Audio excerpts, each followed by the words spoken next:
બોલો ખેડૂત મિત્રો, રમણીકભાઈ પટેલ બોલું છું, કોટડિયા બોલું છું. આપને શું પ્રશ્ન છે? સાહેબ પ્રશ્ન એવો છે કે જે તે વારની જમીન હતી ને એટલે જ્યેષ્ઠ પુત્રના નામે હતી.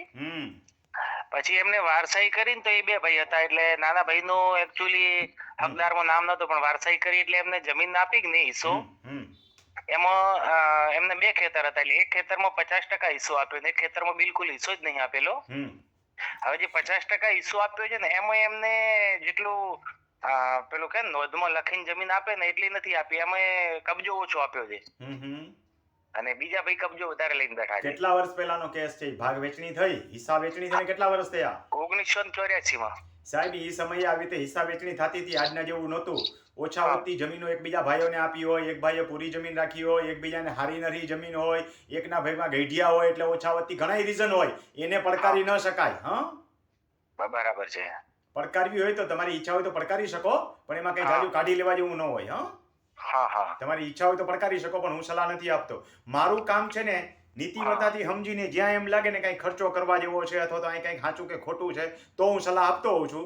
બીજાની જેમ હું તમને એમ ન કહેતો હા જાઓ કોર્ટમાં પડકારી ગયા. પડકારી તો દરેક વસ્તુ ને તમે મારા ઉપર દાવો કરી શકો, પણ જીતો તો કામનું ને.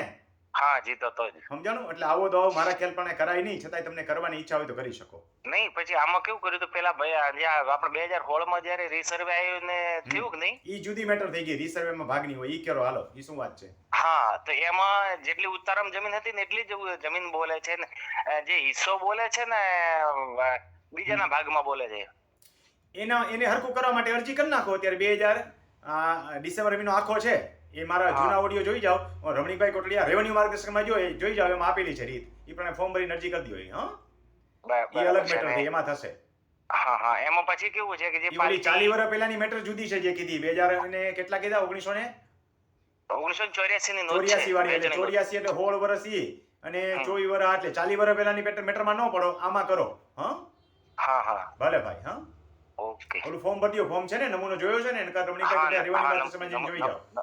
નમૂનો જો. એમાં પછી હવે અત્યારે નવેસર કેવું હોય કે એમ ભાઈનો દાવો ચાલે છે. દાવો ચાલતો હોય કાઈ નહીં કરી શકાય. હુકમનો દાવો સામે પાર્ટીએ માંગેલો છે જે કબજો લઈને બેઠા ને. દાવો હાલતો હોય ત્યાંથી કાઈ ન કરો. અચ્છા, દાવો હાલતો તો સુધી કઈ ન થાય. વાંધા અરજી નાખી દો, એમાં કઈ વાંધો નહીં, નાખી દેવામાં. એમાં ક્યાં ખર્ચો છે? વાંધા અરજી નાખી દઈએ. ભલે. ઓકે. ખેડૂત મિત્રો, ઘણી બધી બાબતો એવી છે કેસના છેલ્લે જે છે એ પૂછડે આવીને અટકે. આપણા કહેવત છે ને, અરે જ્યારે મને છેલ્લે એમ કહે કે હવે અહીંયા અટકે છે ત્યારે ખબર પડે. સાંભળો, અધૂરી વાત કેવી થાય, સમજ્યા વગરની વાત હોય ને એ કેવી થાય, અથવા અધૂરી વાત છેલ્લે કહેવામાં આવે ને તો એનું અર્થઘટન કેવું નીકળે. એકવાર કોકે છે ને ભાઈ મારા જેવો હતો, એટલે હું આ ઉંમરે મને કોઈ ન બોલાવે, અજુવાનીની વાત છે. છોકરી જોવા એક ભાઈ ગયો, સમજ્યા. હવે ઓલી છોકરીએ કીધું કે તું મારો બધો ભાર ઉપાડી શકીશ, મારે એવો છોકરો જોઈ છે. છોકરી કહે છે કે મારે એવો છોકરો જોઈ છે કે જે મારો બધો ભાર ઉપાડી શકે. ઓલા ઘડી કામ એની સામે જોયું. પછી કે તમારો વજન કેટલો છે? તો કે 80 કિલો. તો કે ડાયટિંગ કરીને અડધું કરી નાખો, પછી હું બીજી વાર જોવા આવીશ તેથી હા પાડીશ. સમજાઈ ગયું હશે ને?